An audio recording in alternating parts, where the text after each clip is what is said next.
Quite a bit of decorating since I've been here last. Well, I have. Great to see you, sir. I didn't know it was a full hour. I thought it was going to be maybe 10 or 15 minutes. But you do that to me every once in a while. I think I was pretty clear, but thank you for your time. We always appreciate it.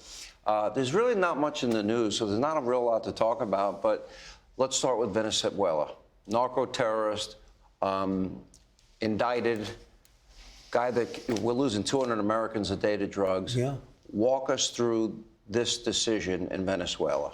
Well, it wasn't a hard decision. Democrats wanted him and Republicans wanted him, and nobody had what it takes to get him or didn't want to get him. I don't know, something happened, but he killed a lot of people. He sent a lot of bad people into our country. He emptied his prisons into the United States. He emptied his mental institutions and insane asylums into the United States and did a lot of very bad things, but he was a big drug pusher. You see that because all the boats that we shot down, they came out of Venezuela. A lot of drugs. There's a lot of boats and a lot of drugs. There are very few boats operating right now. There's almost no boats. You can't find any boats. I don't think anyone would go fishing in those Not waters. a lot of people want to go fishing anymore. But we've knocked out 97% of the drugs coming in by water. And we are going to start now hitting land with regard to the cartels. The cartels are running Mexico. It's very, very sad to watch and see what's happened to that country. But the cartels are running, and they're killing 250, 300,000 people in our country every single year. The drugs, it's horrible. It's devastated families. You know, you lose a child or a parent. I mean, parents are dying, too, with drugs. So we've done a really good job. We're knocking it down. The numbers are really getting to be, they're always going to be too high if you have one person, but they're going down just like the border. The border was a total mess for years. I did it the first time very quickly, and this time I did it even better because this was a bigger mess. This was a border like no other probably in the history of the world. There's never been a border like that when anybody could just walk into your country. The border's ostensibly really closed now. Closed. You can't come in. And nobody comes. Nobody even tries. And the people in Texas, Arizona, all these places that are won by such big numbers, they are so happy with the border. They had homes that they weren't even able to live in their home. Every day people were knocking on their door, every hour. And it's just a great honor to be involved with it. The ICE and Border Patrol and all of the people have been so good. Tom Home and Christy Nome. The people have done such an incredible job. You have no idea. You've made a number of profound announcements and then a new announcement today.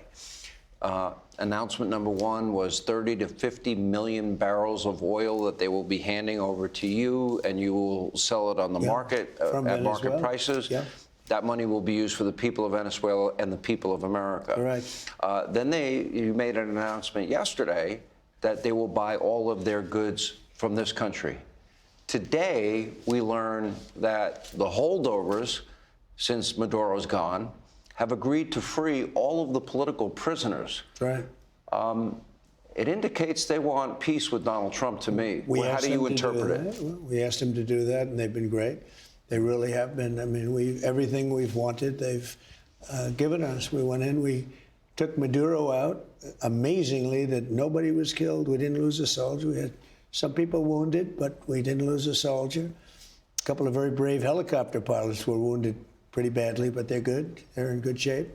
And it was an amazing attack. The other side lost a lot of people, unfortunately.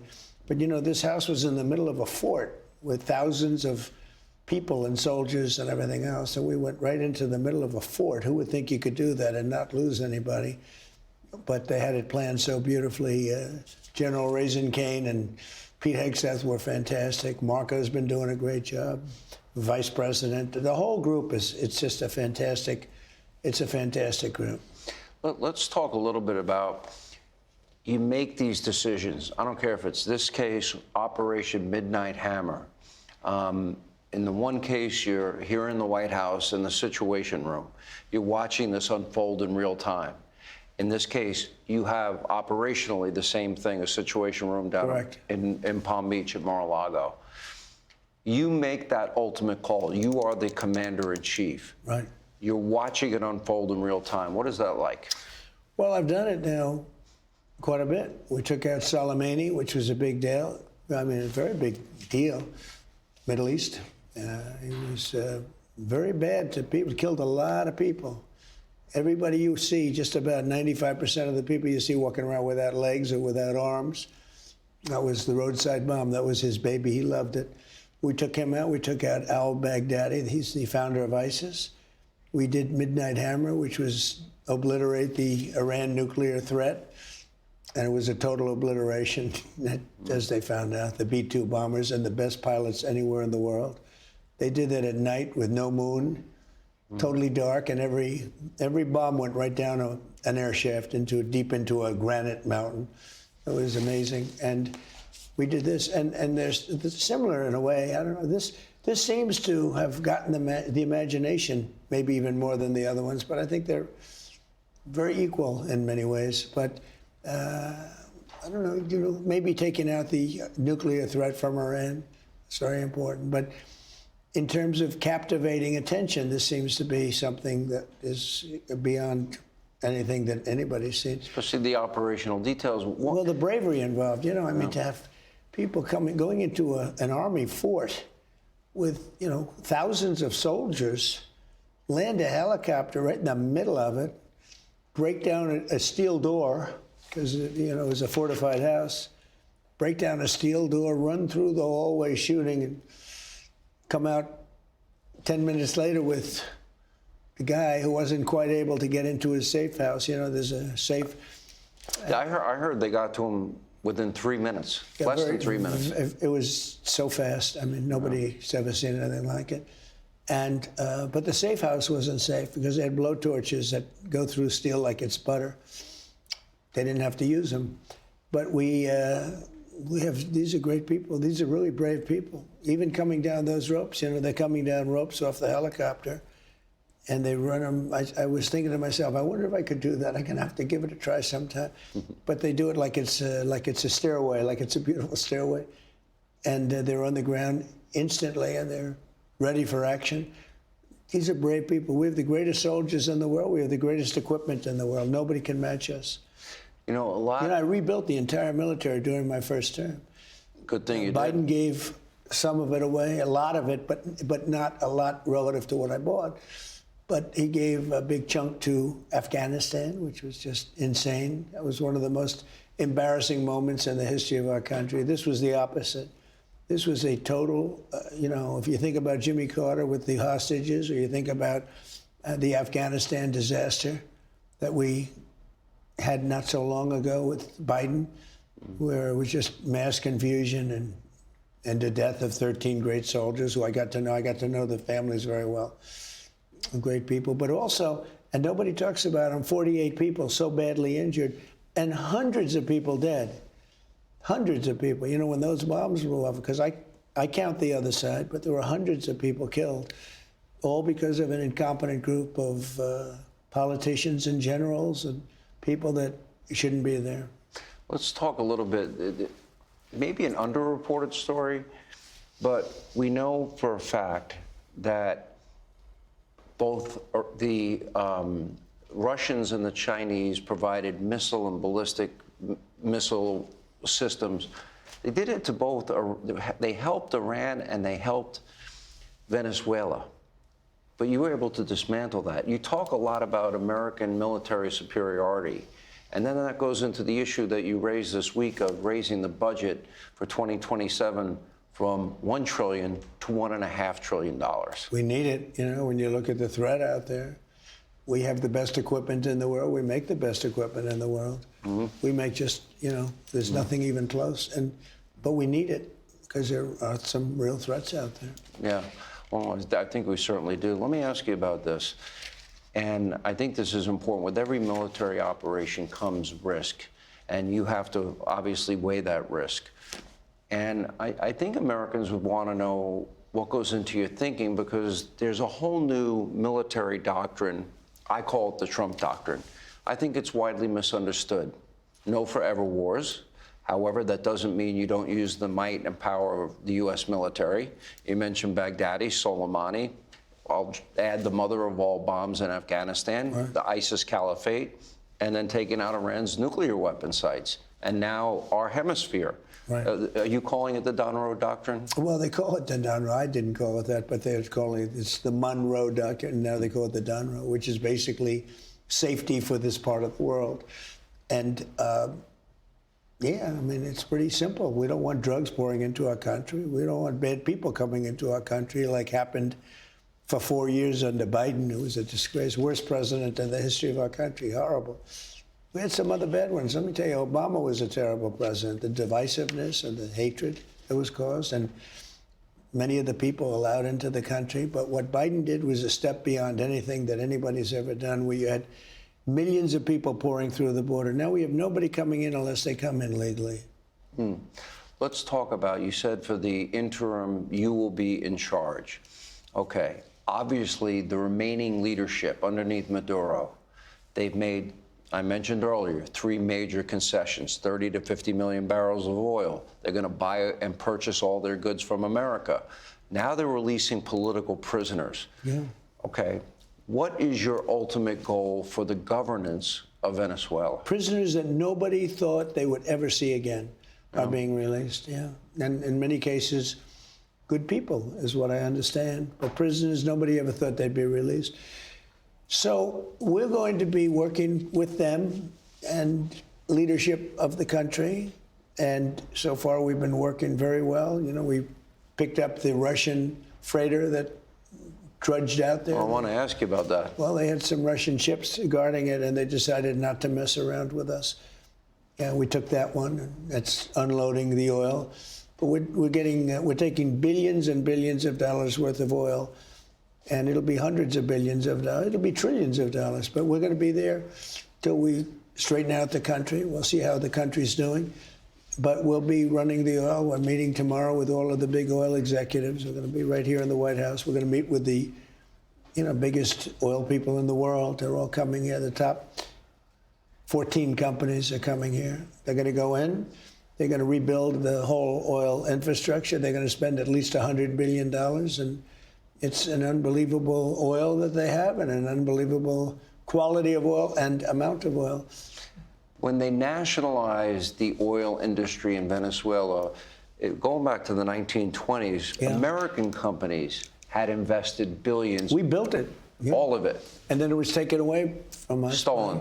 It was stolen from us. And it was taken away, years ago over a period of time, but it was taken away in the early 2000s, even beyond that, but the early 2000s. And I just took it back. I can't imagine them being able to, they have the largest oil reserves in the world.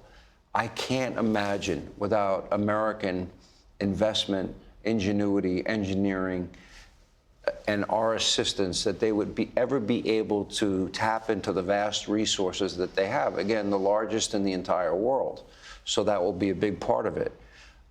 What does that mean in terms of America's new partnership with Venezuela? Well, it means lower oil prices all over the world, which is great for everybody. It means lower oil prices for America, which I have it down.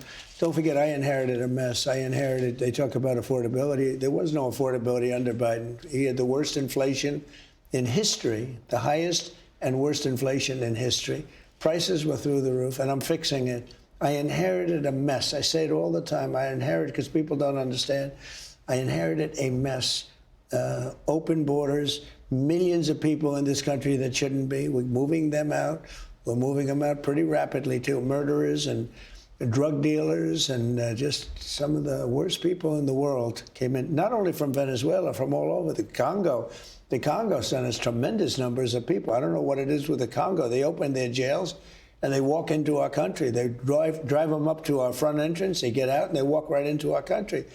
And these are tough, hardened criminals. These are real criminals, and from many countries. I mean, they came from Africa, they came from the Middle East, they came from South America, but a lot came from Venezuela. He opened his prisons and sent all of the people from his prisons into the United States. Why not? I do the same thing about it. You take the people, they're nothing but trouble for you, and they're killers, and they're the worst people that you can imagine. I mean, some of the crimes are so bad you wouldn't believe it. We just accepted them into our country. Nobody did anything about it. So we're getting them out. Washington, D.C., as an example, was very dangerous, and now it's very safe. I mean, everybody's coming to Washington. It's a very safe city now, and before, when I took over, it was really a danger. It got really bad. We had it pretty good, but it wasn't really a focus because you didn't hear the level of danger until my second term. My first term, we watched Washington, but it wasn't like it was the big deal. Now, all of a sudden, when I came here, I was hearing stories about the kind of crime that they had here. People come in from Iowa and from Indiana and great places, and they end up calling the parents that your son has been killed. Doesn't happen anymore. We have a very safe, Washington, D.C. is a very safe city. We put our National Guard there. They're all central casting. You take a look at these guys, it's great. We won the case on merit, based on merit from the Supreme Court, a great victory, a courageous victory, actually, but this country is now based on merit again. Let me ask you about Maria Corina Machado. I've had her on TV this week. Yeah, she's a very nice person. Okay, she won the Nobel Peace Prize. Yes. When she accepted that Peace Prize, she dedicated it to you.